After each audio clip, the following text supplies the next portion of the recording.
Hey, welcome back to the Sim Racers Monthly on OverTake. I'm Renee, and if you want to know how you can tell that this was a busy month, quite easy, didn't even have time to get my hair cut because May 2025 had a lot of news and a lot of events we attended to, so let's dive right in.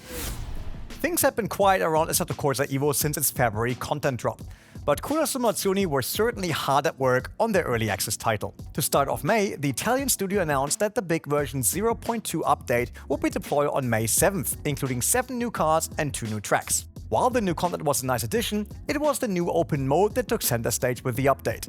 Not to be confused with the still-to-come free roam mode, open mode allows sim racers to play AC EVO like a sandbox. No unlocking cars, no grinding for credits, just customizing and racing without restrictions. A number of performance improvements rounded off the update that also saw a multitude of smaller but still very welcome fixes. Following the update, the roadmap for the game was also changed.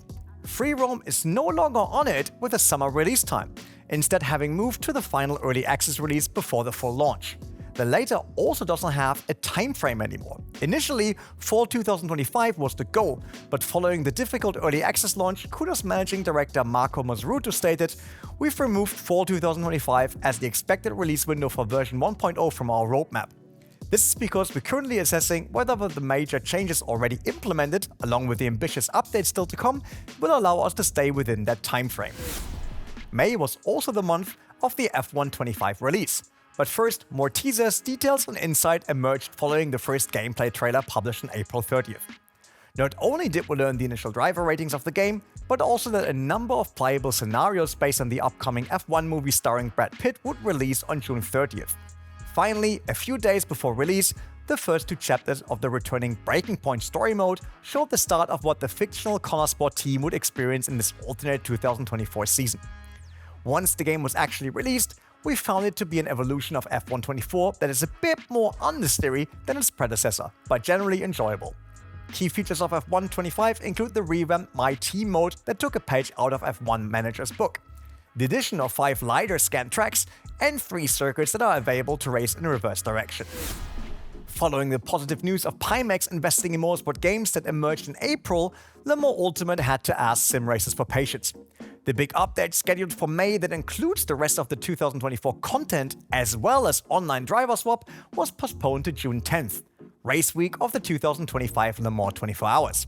The reason for this is that we don't want to push something out that isn't ready yet. That got us into a lot of problems in the first place, as MSG CEO Stephen Hood told OverTake. So rather than releasing something that is not quite finished, the publisher and developer Studio 397 opted to delay the update instead. Hood also told us that the LMU team will be at the real-life Le Mans 24 Hours again, and that there will be a press conference together with race organizer ACO.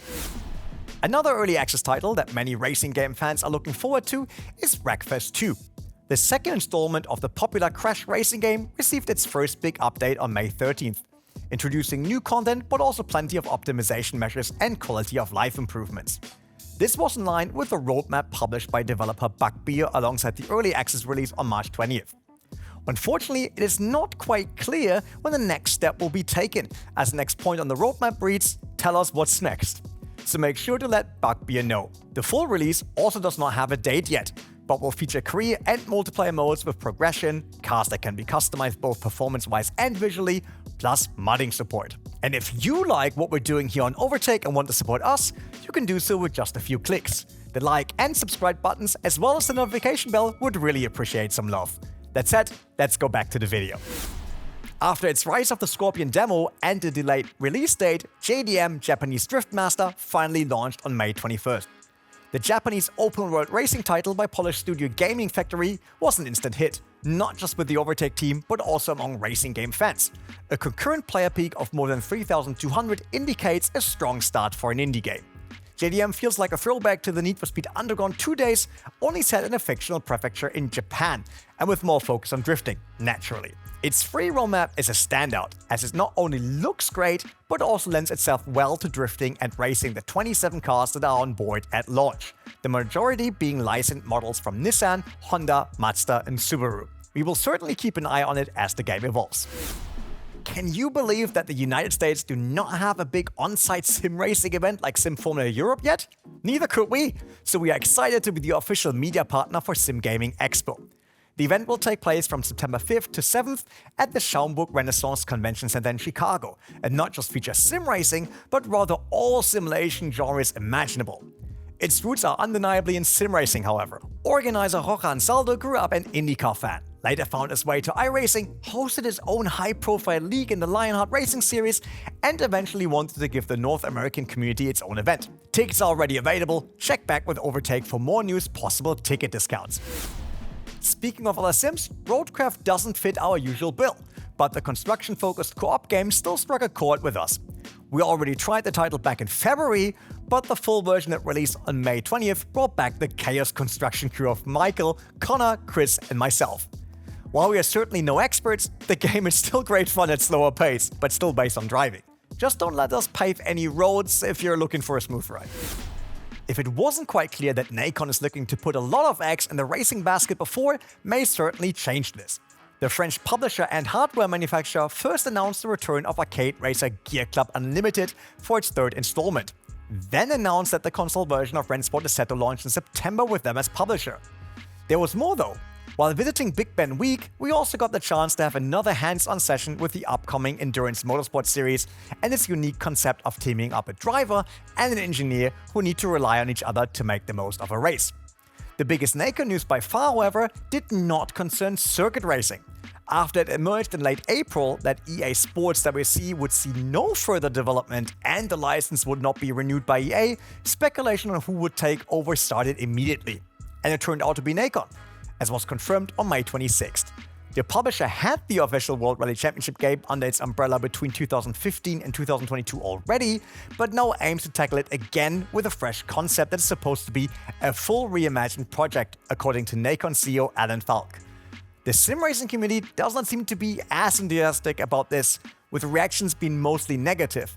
But there were also a number of sim racers who are looking forward to the new era of WC games. Some patience will be needed before finding out what this looks like though, as the first new Nacon WC title will not see the light of day until 2027. And while we're at the subject of Nacon, the company also made sure that we would have a nice segue to the hardware section of this edition of Sim Racers Monthly. Back in March, they had already officially unveiled the Revosim RS Pure hardware bundle of 9Nm wheelbase, steering wheel, and pedals in Paris. Naturally, the gear was also part of Big Ben Week, and so were the yet unannounced accessories that will eventually release in 2025. We gotta check out the hybrid shifter, handbrake, clutch pedal, and the wheel rim add-on already. The base bundle of Nacon's first foray into sim racing hardware was set to launch in June, but seemingly out of nowhere, Nacon announced that the RS Pure bundle was available already on May 27th. We are looking to provide you with an in-depth review as soon as we can. High-end hardware is expensive, but Simucube is looking to lower this barrier a bit. The Finnish hardware manufacturer introduced a pre-owned program that gives sim racers access to their wheelbases, pedals, and wheels at a lower price. The gear may be pre-owned, but it's fully refurbished and even comes with a 2-year warranty and full Simucube support. So far, the program is only available in Europe, but the savings can be quite significant. There are 2 quality tiers to choose from, with one having only minor visual damage, the other with more noticeable visual defects that not affect their function. Late 2025 should be very interesting for VR enthusiasts in sim racing. After announcing the Dream Air headset already in December of 2025, Pimax revealed that there will be a light version of the headset called the Dream Air SE in Q3 of 2025. While the regular Dream Air will weigh in at less than 180 grams, the SE version manages to push that down even further to less than 150 grams. On board are micro OLED panels, a self-adjusting strap, and integrated hand tracking. The Pimax Dream Air SE is set to start at €877 for the no-controller Lighthouse variant, with a standalone SLAM version that doesn't need additional track cameras priced at €1,169. To the surprise of absolutely no one, racing wheels are everywhere in sim racing. Road car wheels, on the other hand, are far and few in between of the eclectic amount of gear to choose from.